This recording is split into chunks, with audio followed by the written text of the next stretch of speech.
We're all waiting for something.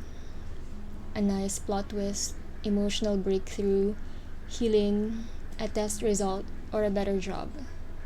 There's no avoiding the waiting season. Waiting is and always will be a part of life. It isn't always hard to wait, but if you've been longing for something for too long, unsure of when it'll arrive or if it ever will, the waiting game could feel like a losing game. Life becomes frustrating. It doesn't feel fair, and we could end up doubting our worthiness for the things we desire.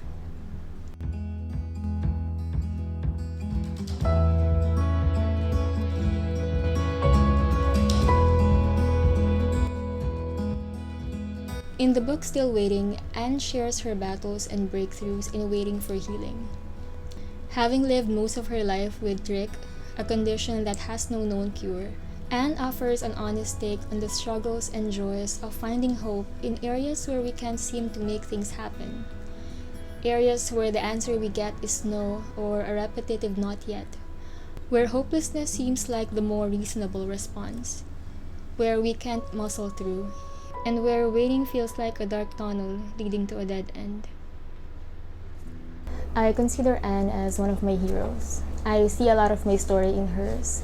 And when I read this book for the first time in 2018, it was life-changing for me. I think it became a way for me to confront the negative beliefs that I had about healing and the lack of it, especially the lack of it. And her honesty about these struggles that she's had, the doubts she's faced, just resonated with me, and at the same time, I feel like it allowed me to see God in a new light. If you've been waiting for a breakthrough, this book offers a guide in navigating the waiting season in a way that produces perseverance, character, and hope. As someone who's gone through both seasons of hope and hopelessness in the waiting, I'm delighted to share with you my 5 best takeaways from this book.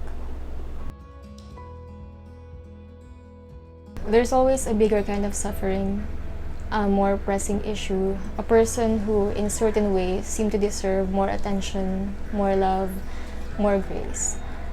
But in Anne's retelling of the story of the bleeding woman, what I saw is that God validates our pain, even if it seems small when weighed against another person's or a nation's or the whole earth's, like the pandemic that we have today. God sees our pain. Through the book, Anne helped me see the story of the bleeding woman in a different light. Jesus was on the way to save Jairus' dying daughter when he felt that someone touched his robe and that power had gone out from him. Jairus was a known ruler, and it made sense to prioritize him. He's influential after all, and his testimony would reach a lot more people compared with the bleeding woman, the woman who had been an unclean outcast for 12 years. Besides, Jairus' daughter was on the brink of death, while the bleeding woman had bled for 12 years and could probably survive several more years with her condition. But Jesus did the unthinkable. He stopped for the bleeding woman. He saw her and recognized that her pain matters, and he healed her.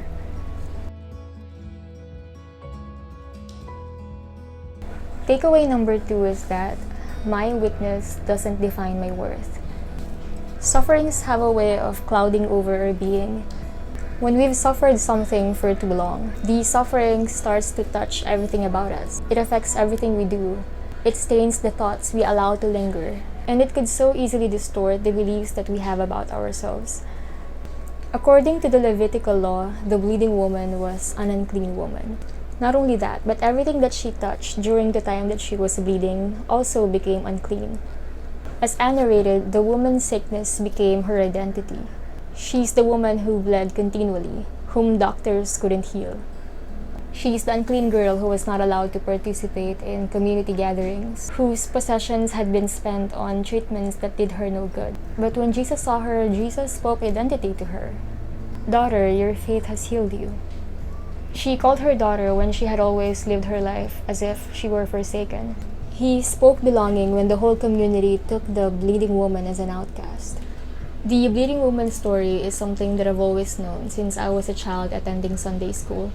But Anne offers new insights into the story through this book, revealing not just the likely sufferings of bleeding for years, but also the new hope of finding a new and beautiful identity. Our self-image doesn't have to center on our weaknesses. Our stories need not revolve around our pain or areas of lack. When we take the identity that God has always had for us, we see who we really are. Beloved.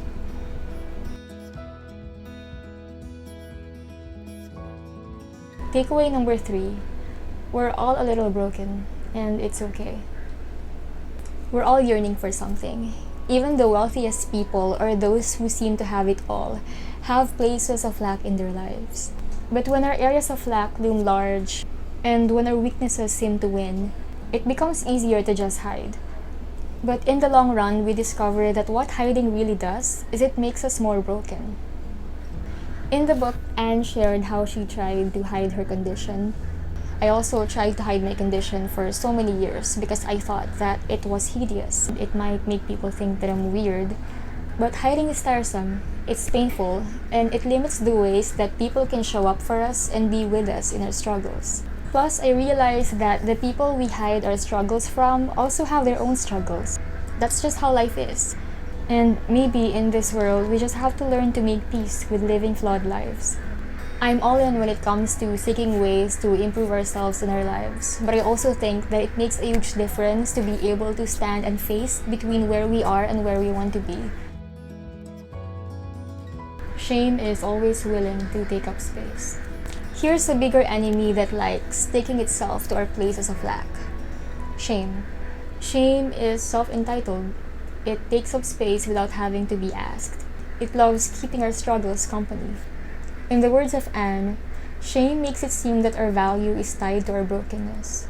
Shame pairs our worth with our weakness. Shame yokes us to lies.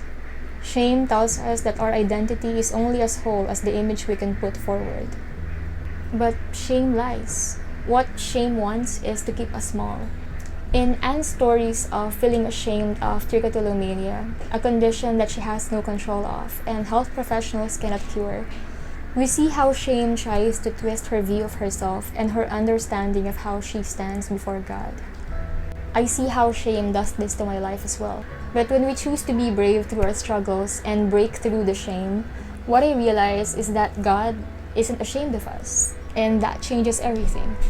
If you're a believer, your belief itself is a declaration that there's nothing you can do by yourself, that you need God, and there's no shame in that.